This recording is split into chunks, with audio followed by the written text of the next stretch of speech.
Sobat belajar tahu nggak kalau ada loh hewan yang lambungnya itu ada 4? Aneh nggak sih hewan yang kayak gitu? Biasanya kan kebanyakan hewan, apalagi manusia juga, lambungnya cuma ada 1 ya.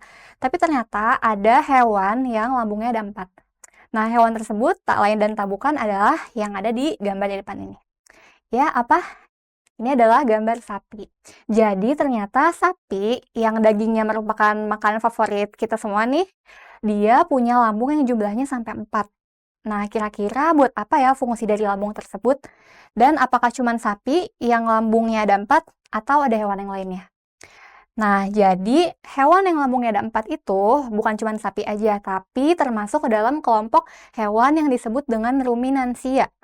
Atau nama lainnya adalah hewan yang memamah biak. Hewan-hewan ternak yang makanannya itu adalah rumput dan daun-daunan yang mengandung banyak selulosa gitu.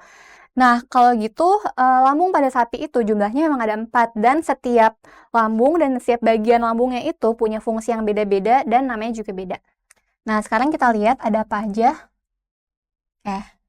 Nah, ini adalah contoh dari gambar sapi yang di dalamnya itu udah terlihat ada 4 lambung ya di dalamnya.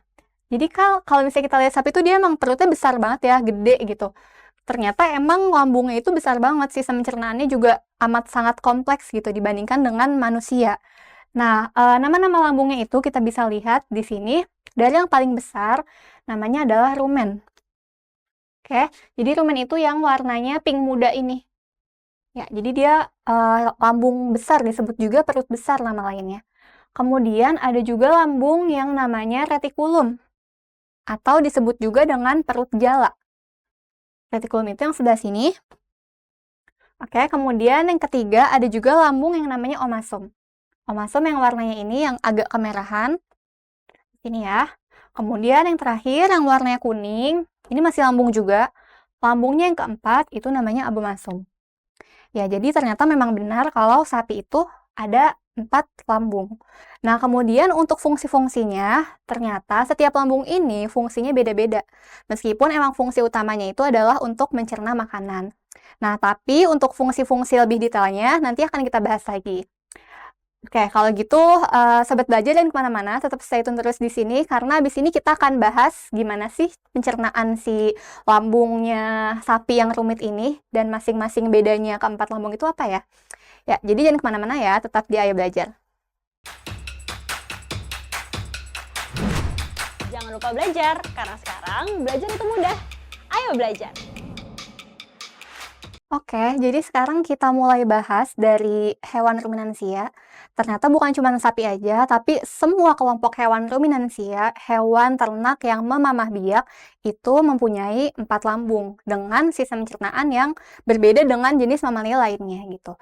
Nah, di sini ada beberapa contoh hewan ruminansia lainnya seperti ada sapi ya, tadi udah. Kemudian ada juga domba dan kambing gitu. Jadi 3 hewan ini merupakan contoh dari hewan memamah biak yang semuanya mempunyai 4 lambung gitu. Jadi meskipun sapi kan memang besar ya, jadi dia udah kelihatan nih kalau di perutnya tuh pasti kompleks banget karena emang ada 4 lambungnya.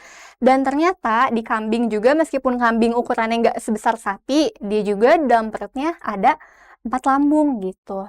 Nah, kemudian bukan hanya lambungnya aja nih yang khusus, tapi juga ada beberapa organ lain yang khusus dan berbeda gitu daripada mamalia kebanyakan. Nah, kita mulai dari sistem pencernaan yang paling atas, yaitu di mulut ya. Jadi seperti yang kita tahu, kalau sapi, kambing, dan teman-temannya itu adalah hewan yang memakan rumput. Nah, rumput ini mengandung banyak sekali zat kimia yang disebut dengan selulosa. Yang mana selulosa itu adalah zat yang sulit dicerna. Bahkan manusia itu nggak punya enzim yang bisa digunakan untuk memecah atau mencerna selulosa. Nah, tapi untuk hewan-hewan memamah biak, itu mereka punya enzim yang buat mencerna selulosa. Nah, kemudian karena dilihat dari makanannya yang pemakan rumput, maka hewan ruminansia kita sebut juga dengan istilah hewan herbivora, karena pemakan tumbuhan. Nah, untuk hewan herbivora, mereka punya gigi yang khusus, yang berbeda dengan manusia, ya. Kalau manusia kita punya gigi yang lengkap ya, ada dari gigi seri, gigi taring, gigi geraham depan, sampai gigi geraham belakang. Nah, tapi kalau, hewan herbivora, terutama di sini yang lagi kita bahas itu ruminansia, itu susunan giginya berbeda. Nah, kita lihat dari paling depan di sini. Oke, tadi makanannya sapi itu adalah rumput. Dan untuk, memotong rumput itu menggunakan gigi yang disebut dengan gigi seri. Nah, sampai di sini masih sama ya kalau sama manusia, kalau si sapi dengan kita sama-sama memiliki gigi seri gitu, yang gunanya juga sama untuk memotong makanan. Nah, kemudian, letak gigi serinya itu lebih di depan dibandingkan dengan gigi yang lainnya, ya, gunanya untuk memotong rumputnya tadi. Kemudian di bagian belakang, di sini itu hanya ada gigi geraham. Oke, jadi di sini dia ada gigi geraham depan, yang gunanya adalah untuk mengunyah makanannya, mengunyah rumput. Dan di sini ada juga gigi geraham belakang, yang gunanya semua gigi geraham ini sama, yaitu untuk mengunyah rumputnya gitu. Nah, berarti ada gigi seri dan ada gigi geraham. Berarti apa nih yang di manusia ada, tapi di sapi nggak ada? Adalah gigi taring gitu. Karena kalau secara evolusi, gigi taring itu kan memang fungsinya itu untuk merobek makanan ya, merobek makanan yang keras gitu. Contohnya kayak untuk kita mengoyak daging. Nah, kalau untuk sapi, dia juga memang tidak membutuhkan gigi taring. Jadi, gigi taringnya pun memang tidak berkembang. Jadi sebetulnya secara evolusi gigi taringnya sapi itu ada, tapi tidak berkembang. Alias ya pada kenyataannya sapi itu tidak mempunyai gigi taring. Kayak gitu. Jadi ini adalah susunan gigi pada hewan memamah biak yang makanannya adalah rumput-rumputan. Oke, dari sini gimana? Paham ya sama susunan gigi yang ada pada sapi dan teman-temannya? Nah, sekarang kita lanjut lagi. Oke, di sini ada gambar sapi lagi yang di dalamnya udah ada pencernaannya lengkap banget. Nah, kemudian ada fakta menarik lagi nih. Selain sapi itu punya berapa lambung tadi? 4. Dan fakta menarik yang kedua adalah sapi itu menelan makanannya sekali, kemudian memuntahkannya lagi, dan menelannya lagi. Jadi dia tuh ngunyah makanannya 2 kali, abis ditelan makanannya naik lagi ke mulutnya, terus dikunyah lagi.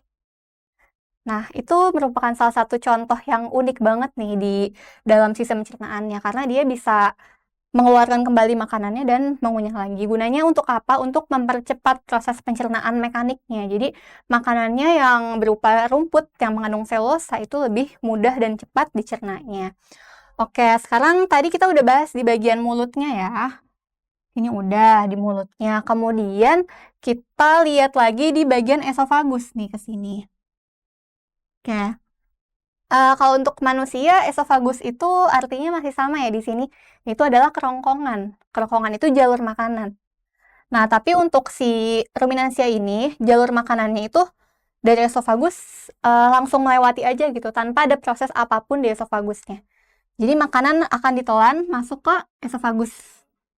Kayak gitu. Jadi habis ditelan masuk ke esofagus, yang pertama kali dia masukin adalah, nggak ke depan ya, kita lihat jalurnya.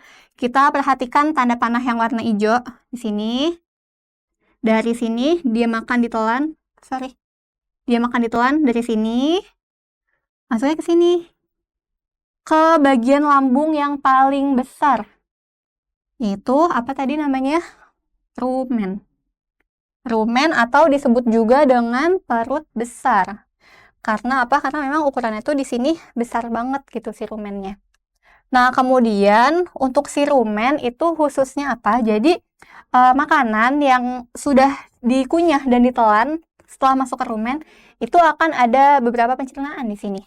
Nah, yang pertama di rumen ini akan ada simbiosis antara sapi dengan protozoa, yaitu flagellata dan ciliata. Juga ada bakterinya di sini. Ya, jadi kita ingat di sini di rumen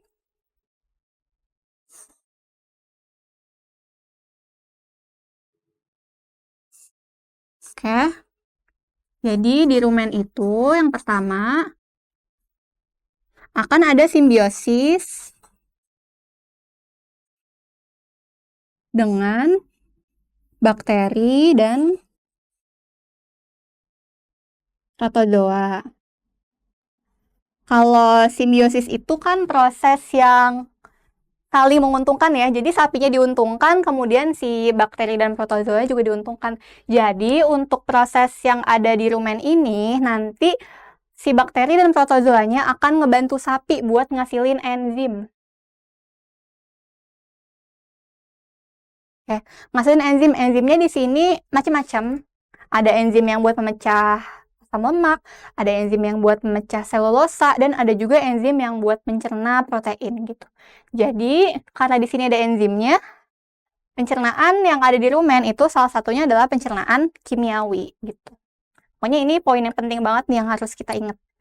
Oke. Nah, kemudian selain itu karena di sini ukurannya besar banget nih rumen itu merupakan tempat untuk penyimpanan makanan sementara. Ya, jadi makanan disimpan dulu sementara, kemudian setelah itu akan masuk lagi ke sini. Kita lihat. Ini ya. Ada apa di sini? Yaitu adalah retikulum. Oke. Sampai sini paham ya, dari mulut ke tenggorokan, ke kerongkongan, ke esofagus, kemudian ditelan masuknya ke rumen dulu yang pertama. Habis ke rumen, masuk ke retikulum. Di retikulum ngapain? Yang perlu diingat, di retikulum itu adalah proses pengadukan makanan.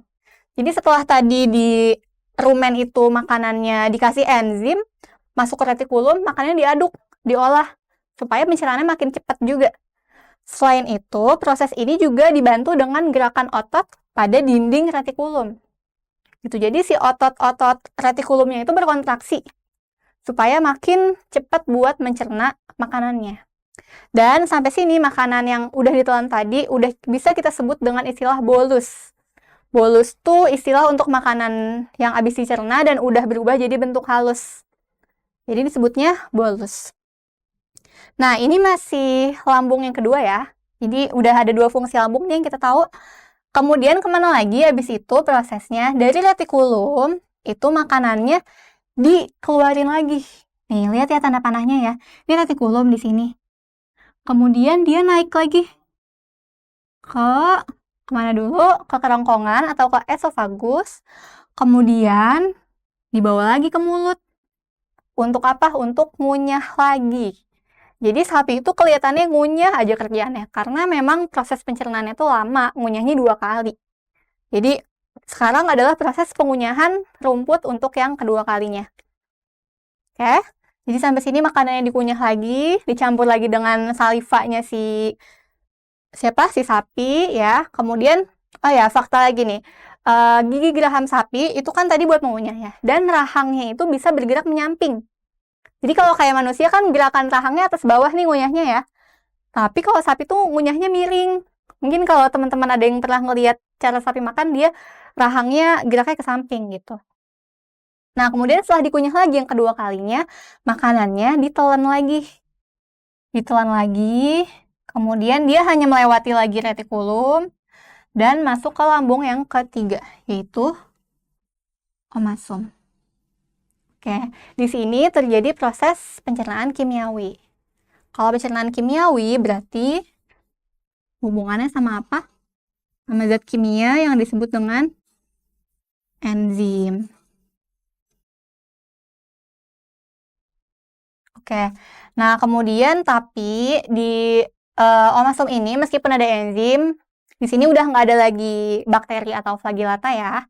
Karena tadi bakteri sama flagellata itu hanya adanya di bagian rumen yang ini. Oke, kemudian setelah dicerna secara kimiawi di omasum, terus masuk lagi ke lambung yang keempat. Ya, dari sini. Kemudian makanan masuk lambung yang keempat ini. Oke, di sini lambung yang keempat adalah namanya abomasum. Ya, jadi di abomasum ini adalah lambung yang mirip banget sama lambung manusia. Kenapa mirip banget sama lambung manusia? Karena ciri khas dari lambung manusia itu apa? pH-nya gimana? Asam atau pH-nya rendah karena pH-nya asam. Jadi di abomasum ini nanti dinding lambungnya bisa mengeluarkan asam lambung atau asam klorida HCl. Yang mana fungsi dari HCl ini adalah karena dia sifatnya asam, dia bisa menjadi antibakteri ya, dia bakalan ngebunuh bakteri maupun patogen lain yang ada di dalam bolusnya si makanan itu, gitu ya. Jadi nanti dibersihin dulu sama HCl-nya sehingga nanti makanannya jadi steril, udah nggak ada bakteri, udah nggak ada virus atau jamur yang bersifat parasit gitu. Nah, kemudian selain menghasilkan HCl untuk membersihkan dia dari bakteri, HCl ini juga bisa mengaktifkan enzim-enzim lain yang ada di abomasum. Contohnya apa? Sama kayak di manusia, enzim yang mengubah pepsinogen menjadi pepsin. Gunanya untuk apa? Untuk mencerna zat protein. Jadi jika di dalam bolusnya itu ada zat protein, di sini bakalan dicerna juga karena ada proses aktivasi enzim protein atau pepsin gitu di sini. Ya, jadi itu dari abomasum. Pokoknya sekarang kita udah dapat semua fungsi keempat lambung sapi ini ya. Kita review lagi nih dari yang pertama, rumen atau perut besar. Perut besar itu di sini gunanya buat penyimpanan makanan sementara dan ada simbiosis dengan bakteri juga dengan protozoa sehingga menghasilkan enzim selulase. Kemudian makanannya masuk lagi ke retikulum. Sini ke retikulum atau nama lainnya itu adalah perut jala. Di sini ada proses pengadukan makanan dengan enzim-enzim yang sebelumnya. Kemudian makanannya naik lagi, dikunyah lagi yang kedua kali, ditelan lagi, masuk lagi ke omasum. Di omasum ada pencernaan kimiawi oleh enzim. Kemudian yang terakhir adalah lambung abomasum yang sifatnya mirip dengan lambung manusia, di mana lambung ini bersifat asam karena bisa mengeluarkan HCl. HCl-nya itu untuk melindungi dari bakteri maupun virus patogen dan juga untuk mengaktifkan enzim-enzim pencernaan di dalam lambungnya. Kayak gitu. Jadi keempat fungsi lambung masing-masing sapi itu beda-beda. Oke, sampai sini apakah udah selesai? Masih belum ya, baru masuk ke lambung. Habis lambung biasanya kemana lagi? Sama kayak di manusia, masuk ke usus halus. Oke, jadi dari abomasum, masuk deh dia ke ini. Intestin atau bahasa Indonesianya usus halus. Terjadi apa di sini? Sama kayak di kita, terjadi penyerapan sari-sari makanan. Jadi makanan yang tadi udah jadi bentuk terkecilnya akan diserap sama dinding usus halus ini. Habis diserap itu akan masuk ke dalam pembuluh darah dan diedarkan ke seluruh tubuh sapi gitu. Nah, habis itu sisa-sisa makanannya kan nggak semua makanannya itu bakalan diserap kan. Masih ada juga ternyata nih sisa-sisa makanan yang udah nggak dibutuhkan gitu, udah nggak bisa diserap lagi sama usus halusnya. Nah, sisa pencernaannya itu kemudian akan dikeluarkan langsung lewat anus di sini. Oke, jadi nggak ada proses lain lagi nih, langsung setelah dicerna, diserap, kemudian nggak ada sisa-sisanya, langsung dikeluarkan lewat anus gitu. Oke, jadi seperti ini proses pencernaan pada tubuh sapi dan juga hewan ruminansia lainnya. Yang perlu diingat, dia mempunyai dua hal yang spesial, yaitu punya 4 lambung dan dapat mengunyah makanannya sebanyak 2 kali. Oke, mudah-mudahan sampai sini bisa ngebedainnya ya sekarang. Nah, kalau gitu kita lanjut lagi. Nah, setelah kita mempelajari pencernaan pada ruminansia dan di materi sebelumnya juga kita udah belajar tentang pencernaan manusia, kemudian sekarang gimana? Apakah sudah bisa membedakan bagaimana pencernaan pada ruminansia dan pada kita manusia? Kalau gitu kita bisa review lagi nih dari paling atas, dari mulut. Kalau untuk mulut atau gigi, di manusia punya berapa jenis gigi? Ada 4. Dari gigi seri, gigi taring, geraham depan, dan geraham belakang. Tapi kalau sapi hanya punya 3 jenis. Gigi seri, geraham depan, dan geraham belakang. Alias gigi taringnya tidak berkembang. Oke. Kemudian selain dari gigi, manusia hanya punya 1 ruang lambung. Tapi kalau untuk sapi dan ruminansia lainnya itu mempunyai 4 ruang lambung. Yang mana masing-masing fungsinya tuh beda. Tapi di sini ada satu persamaan, yang lambung sapinya sama kayak lambung manusia sifatnya, yaitu ada di lambung abomasum. Oke, kemudian perbedaan yang ketiga, kalau manusia itu nelannya sekali, ngunyahnya sekali, nggak bisa dinaikin lagi, terus kita kunyahin lagi. Tapi kalau sapi itu proses penelanan dan pengunyahan makanannya 2 kali. Sehingga dia terlihat kerjaannya makan sama ngunyah terus. Nah, satu lagi, untuk sapi itu dia ada simbiosis dengan bakteri dan protozoa di tubuhnya. Sehingga dia tuh bisa menghasilkan enzim yang namanya enzim selulase. Gunanya untuk apa? Untuk mencerna rumput gitu. Sehingga makanannya sapi itu kan emang tumbuhan ya, khususnya rumput. Jadi bisa dicerna dan diserap dengan baik. Sedangkan kalau manusia tuh kenapa kita nggak bisa mencerna sayuran gitu? Karena kita nggak punya enzimnya dan kita nggak simbiosis dengan protozoa di dalam tubuh kita. Jadi kita nggak bisa ngasilin enzim selulase. Makanya kalau ada yang pernah bilang kalau makan sayur tuh kenyangnya lama. Kalau mau diet turunin badan makan sayur aja karena laparnya lama gitu, nggak akan lapar-lapar.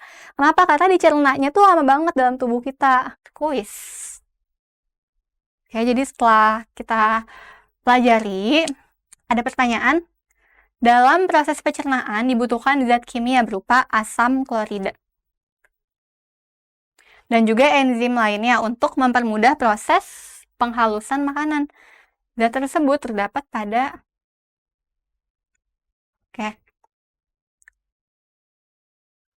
Jadi yang ditanyakan tuh asam klorida ada di mana? Asam klorida tuh tadi simbolnya apa? HCl ya. Adanya di mana? Di lambung ya pastinya. Jadi HCl ini adalah zat yang sama kayak ada di lambung manusia juga. Yo, dari tadi udah diulang-ulang nih, lambung ini sama kayak di manusia. Nah, namanya lambung apa? HCl. Apakah di intestin? Intestin tuh tadi bahasa Indonesianya adalah usus halus, berarti bukan. Yang kedua, apakah di rumen? Rumen itu tadi ciri khususnya apa? Dia adalah perut besar untuk menyimpan makanan sementara dan tempat adanya simbiosis dengan bakteri dan protozoa untuk ngasilin enzim selulase. Berarti rumen tuh bukan juga. Apakah di retikulum? Retikulum tuh tadi perut jala nih, tempat pengadukan makanan habis rumen. Berarti bukan. Apakah di omasum? Omasum tempat apa? Tempat untuk pencernaan makanan secara kimiawi. Berarti jawabannya adalah di abomasum yang menghasilkan HCl. Oke, jadi itu ya untuk soal nomor 1. Kita lanjut lagi ke pertanyaan yang lainnya. Nah, yang kedua, berikut ini pernyataan yang paling tepat mengenai sistem pencernaan pada ruminansia adalah yang A, struktur gigi hewan ruminansia sama dengan manusia. Sama nggak? Ada samanya, ada bedanya ya.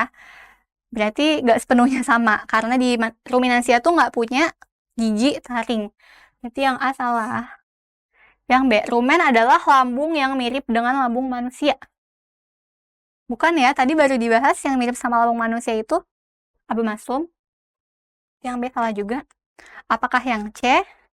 Sapi memiliki enzim selulase. Selulase buat apa tadi? Mencerna selulose yang ada di dalam rumput. Berarti jawabannya betul. Oke, jadi jawaban yang paling tepat itu adalah yang C. Nah, kalau yang D kenapa salah nih? Makanan yang dicerna hanya 1 kali melalui esofagus.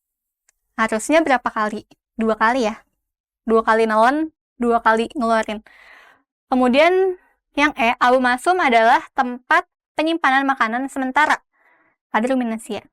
Nah, harusnya penyimpanan makanan sementara di ruminansia adalah pada lambung bagian rumen. Berarti yang ini salah juga semua. Oke, jadi ini adalah perbedaan pencernaan pada sapi ya.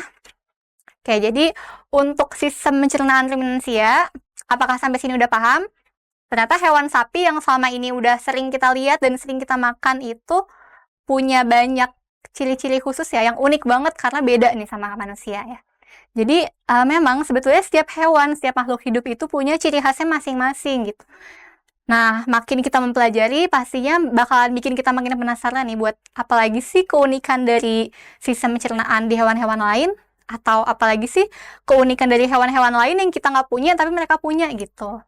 Nah, jadi mudah-mudahan materi tentang ruminansia ini bisa dipahamin dan bikin sobat belajar makin terus semangat buat mempelajari tentang biologi gitu. Juga tentunya pelajaran lainnya. Nah, untuk pertemuan hari ini kita tutup saja sampai di sini. Mudah-mudahan semuanya bermanfaat, paham, dan jangan kemana-mana karena abis ini akan ada lagi video pembelajaran lain yang menarik banget dan akan sangat berguna nih buat sobat belajar semua. Oke, kalau gitu saya pamit. Sekarang karena belajar itu mudah, ayo belajar. Jangan lupa belajar, karena sekarang belajar itu mudah. Ayo belajar!